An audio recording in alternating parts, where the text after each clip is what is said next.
오늘 우리에게 주신 하나님 말씀은 마태복음 15장 1절과 2절의 말씀입니다. 함께 보도록 하겠습니다.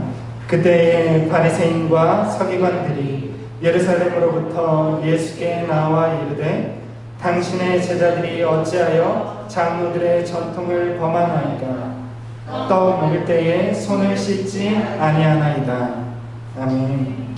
오늘 말씀은 전통을 거부한 예수님이라는 제목으로 말씀을 나누기 원합니다.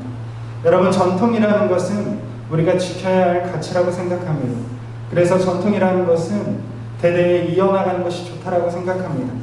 특별히 오늘 그런 전통에 대해서 바리새인들이 이야기하고 예수님에게 전통을 지키지 않는 사람이라고 고발하고 있는 것을 우리가 볼 수 있습니다.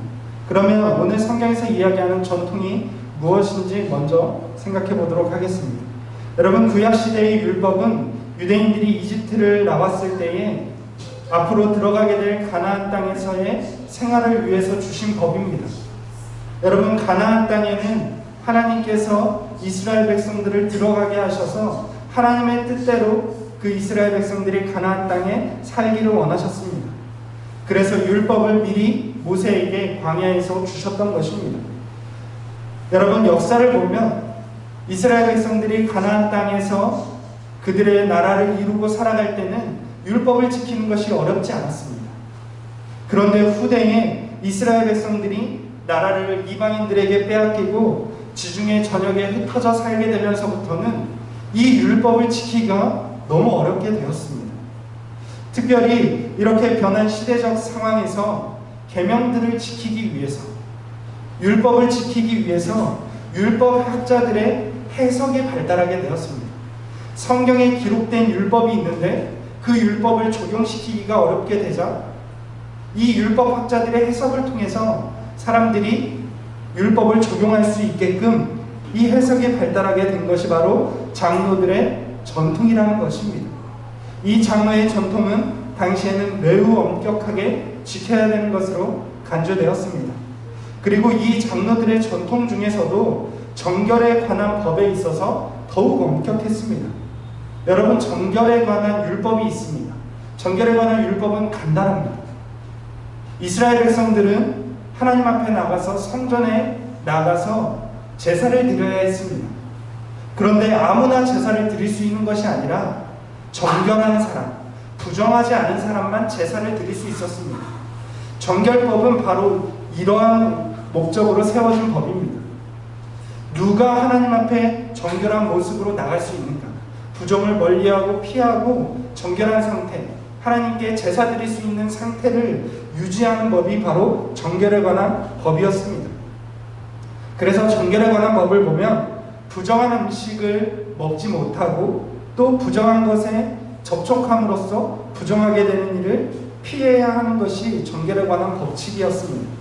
오늘 본문 1절 말씀을 보면 바리새인과 서기관들이 예루살렘으로부터 예수님을 찾아왔다라고 기록하고 있습니다.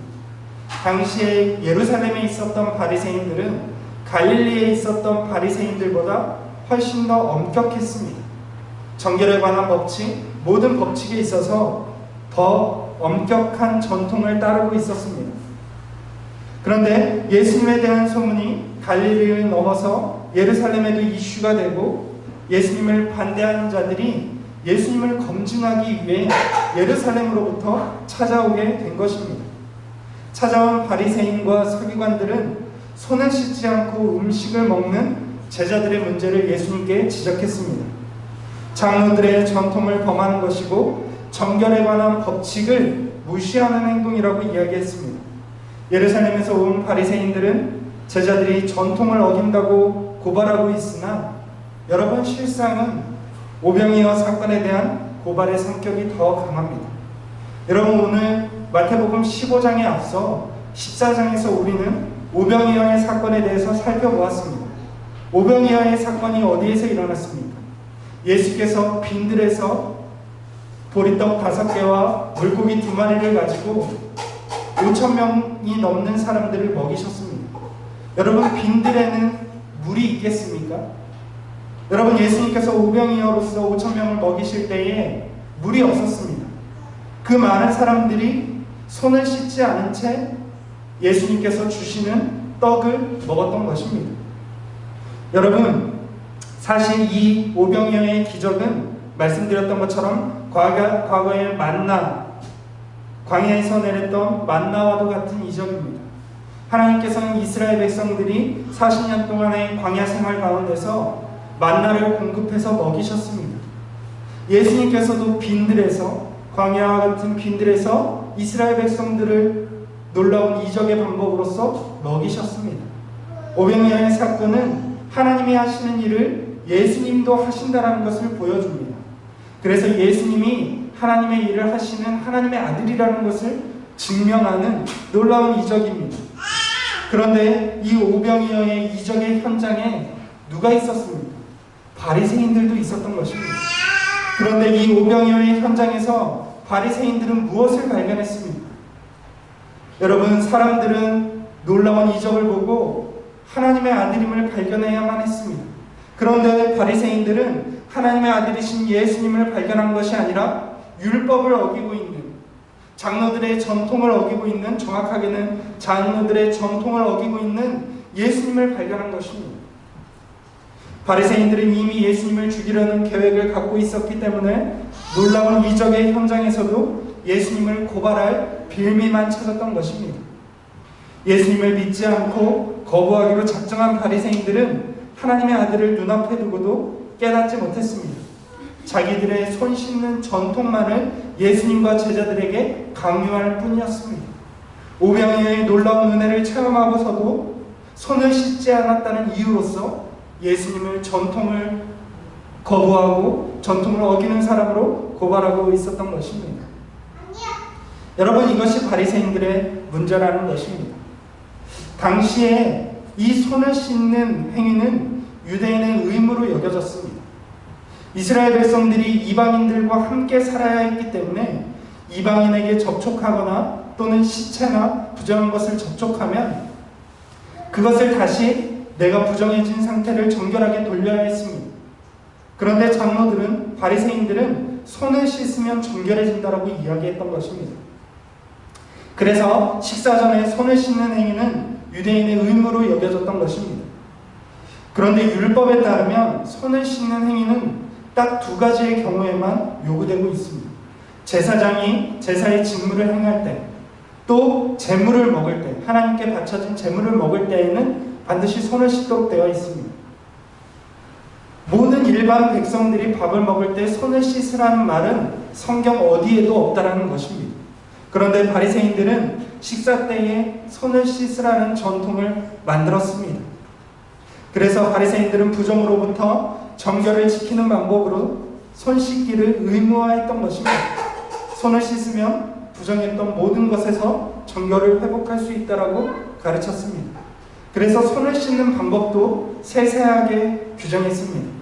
손을 먼저 들어 올리고, 손을 내리면 안 되고 손을 위로 들어 올립니다.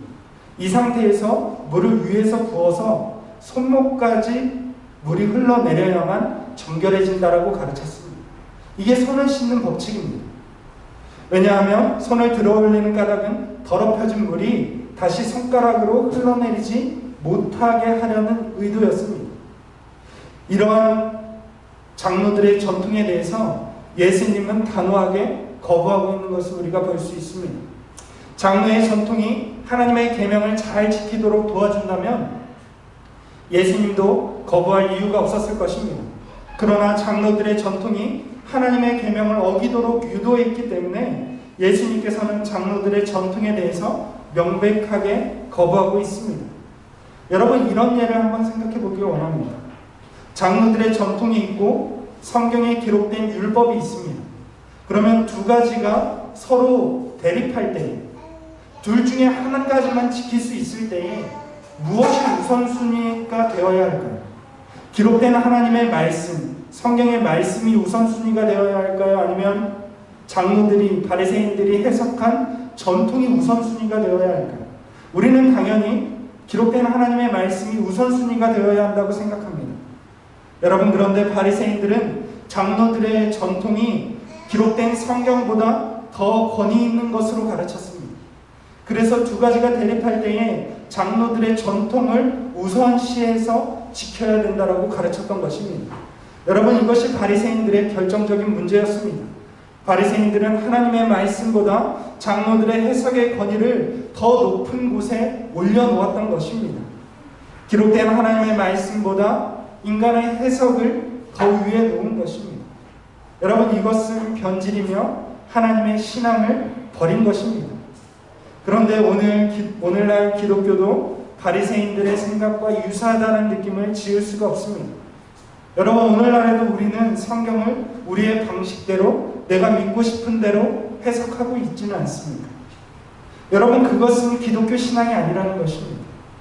예수님 당시에도 기록된 하나님의 말씀을 자기들의 방식대로 해석하려는 사람들이 끊임없이 있어 왔다는 것입니다.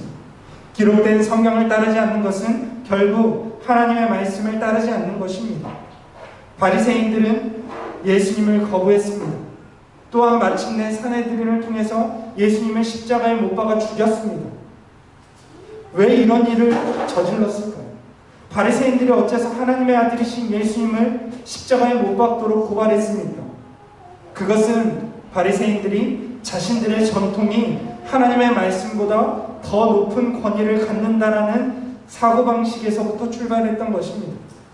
여러분, 자기들의 성경 해석이 하나님의 기록된 말씀보다 더 권위 있다라고 생각할 때, 하나님의 기록된 말씀보다 내가 생각하고 내가 해석하는 내 주관이 더 중요하다라고 생각할 때에 그때부터 신앙의 변질은 일어나게 되는 것입니다.